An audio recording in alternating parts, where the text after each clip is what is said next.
Selamat pagi anak-anak. Assalamualaikum warahmatullahi wabarakatuh. Ya, bagaimana kabar kalian pada pagi hari ini? Semoga kita selalu dalam lindungan Allah Subhanahu wa taala.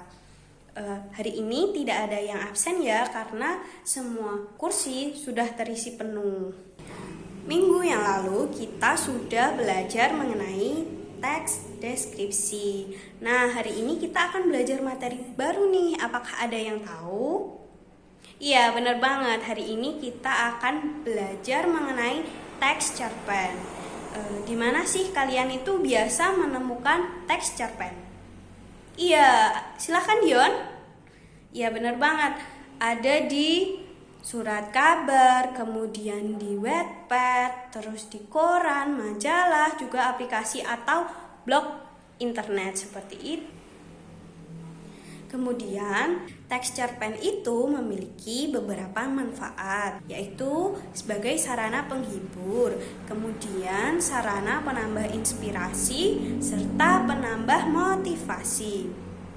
Kemudian setelah pembelajaran pada kali ini, kalian diharapkan mampu untuk mengidentifikasi unsur-unsur pembangun karya sastra dalam teks cerita pendek yang didengar atau dibaca pada KD 3.5 dan menyimpulkan unsur-unsur pembangun karya sastra dengan bukti yang mendukung pada teks cerpen yang dibaca atau didengar pada KD 4.5. Nah, setelah itu nanti kalian akan ada penugasan kelompok berupa diskusi dan presentasi yang berkaitan dengan teks cerpen ini. Setelah mengikuti pembelajaran pada kali ini, kalian diharapkan mampu untuk memahami apa itu pengertian teks cerpen, kemudian struktur teks cerpen, unsur intrinsik dan unsur ekstrinsik.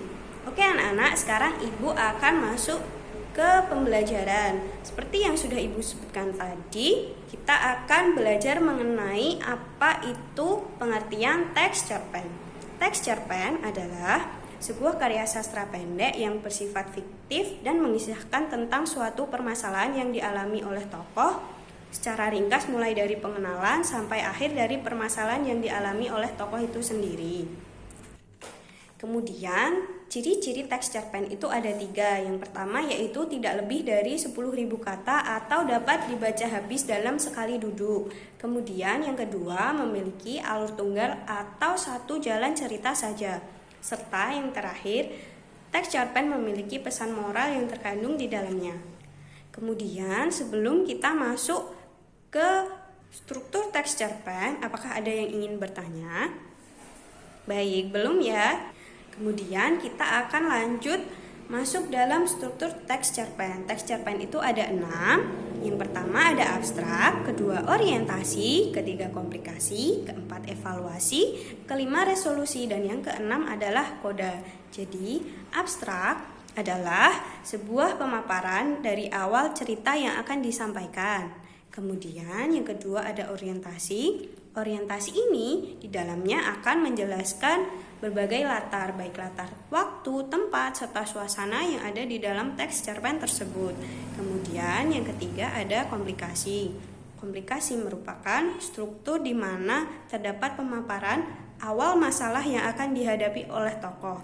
Biasanya watak tokoh utama dalam teks cerpen tersebut juga akan ada pada komplikasi ini.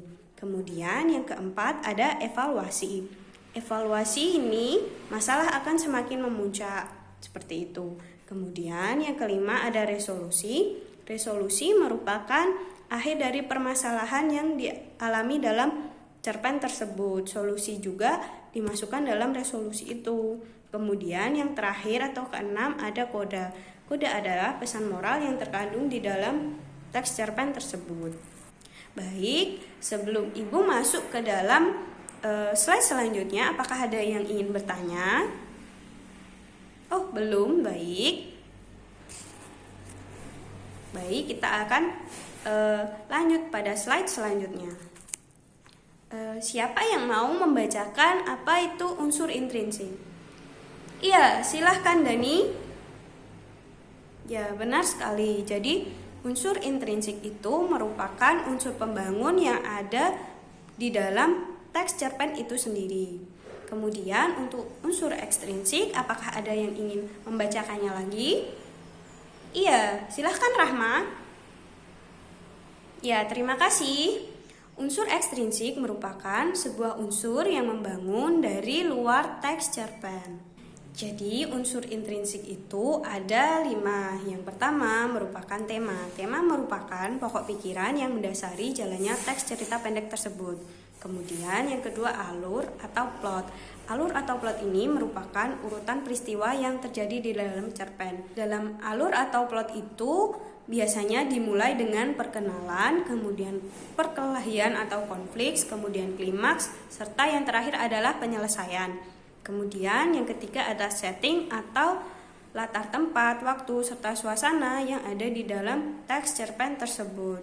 Kemudian yang keempat ada apa? Iya, benar banget, ada tokoh. Tokoh merupakan pemeran yang diceritakan di dalam teks cerpen tersebut, baik tokoh utama maupun pendukung. Kemudian yang kelima ada watak. Watak merupakan sifat pemeran yang ada di dalam teks cerpen tersebut. Watak itu dibagi menjadi 3, yaitu protagonis atau baik, kemudian ada antagonis atau jahat, serta yang terakhir netral. Kemudian selanjutnya, apakah ada yang ingin bertanya? Tidak. Baik. Yang keenam ada sudut pandang. Sudut pandang merupakan cara pandang penulis menceritakan isi atau kejadian dalam sebuah cerpen tersebut. Jadi sudut pandang itu dibagi menjadi 2. Silahkan Bella dibacakan. Iya, jadi sudut pandang orang yang pertama serta sudut pandang orang ketiga. Sudut pandang orang pertama itu terdapat 2, yaitu pelaku utama berupa aku dalam tokoh tersebut. Kemudian ada pelaku sampingan, aku tetapi menceritakan orang lain. Kemudian sudut pandang orang ketiga, serba tahu, menceritakan tentang dia tetapi sebagai tokoh utama. Kemudian ada sebagai pengamat, dia tetapi menceritakan orang lain. Kemudian yang terakhir ada amanat. Amanat merupakan pesan atau pelajaran yang terdapat di dalam cerpen, baik yang tersirat maupun tersurat. Sebelum Ibu masuk pada slide selanjutnya, apakah ada yang ingin ditanyakan? Tidak. Baik, semua sudah paham ya? Ya, yang terakhir itu ada unsur ekstrinsik. Jadi unsur ekstrinsik itu terdapat 3, yaitu latar belakang pengarang, baik riwayat hidup, pengalaman dari pengarang, serta gaya penulisan yang digunakan oleh si pengarang tersebut. Baik, pemaparan tentang materi teks cerpen sudah Ibu berikan. Apakah ada yang ingin ditanyakan? Ya, baik. Jika tidak, Ibu akan memberi penugasan seperti yang sudah disebutkan tadi. Silahkan berkelompok meja depan dengan belakangnya ya. Jadi satu kelompok terdiri dari 4 orang. Tiap-tiap kelompok akan menganalisis unsur intrinsik dan unsur ekstrinsik pada teks cerpen pada paket halaman 17. Pada buku paket halaman 27, Ibu akan beri waktu 20 menit untuk kalian berdiskusi, kemudian hasil diskusi akan dipresentasikan oleh perwakilan kelompok maju ke depan. Jika ada yang ingin ditanyakan, silahkan angkat tangan. Ya, belum? Baik, silahkan bekerja.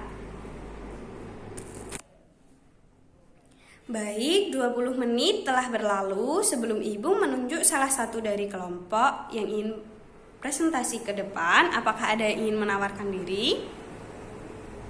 Iya, baik, silahkan kelompok 1. Iya, terima kasih. Karena waktu tidak cukup, Ibu akan memilih 2 kelompok lagi, yaitu kelompok 5 dan kelompok 7, sedangkan yang lainnya silahkan dikumpulkan di meja Ibu. Ya baik, walaupun semua tidak maju, tetapi terima kasih atas antusias dari kalian. Ibu ingin bertanya sekali lagi. bagaimanakah alur dalam cerita teks cerpen tadi, serta berikan bukti yang mendukung. Baik, silahkan Rizal. Iya, alur dari teks cerpen tersebut merupakan alur campuran. Bukti bahwa alur tersebut alur mundur adalah ketika tokoh utama dalam teks cerpen tersebut pergi ke terminal seminggu yang lalu. Kemudian untuk alur majunya didukung dengan keesokan harinya ketika di sekolah. Ya, hebat. Beri tepuk tangan untuk kita semua. Ibu ingin bertanya, apa saja yang sudah kita pelajari pada hari ini? Ya, silahkan Bila. Benar sekali. Ada pengertian teks cerpen, struktur teks cerpen, kemudian unsur intrinsik dan unsur ekstrinsik dari teks cerpen.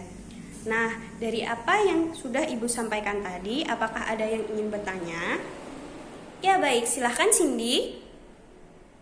Ya, jadi perbedaan antara teks cerpen dengan teks inspiratif itu apa ya? Baik, jadi kita ingat lagi apa manfaat dari teks cerpen itu.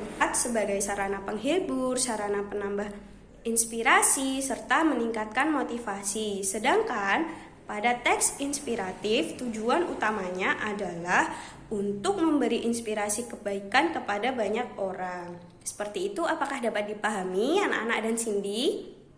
Iya, sama-sama. Kemudian, apakah ada yang ingin bertanya lagi?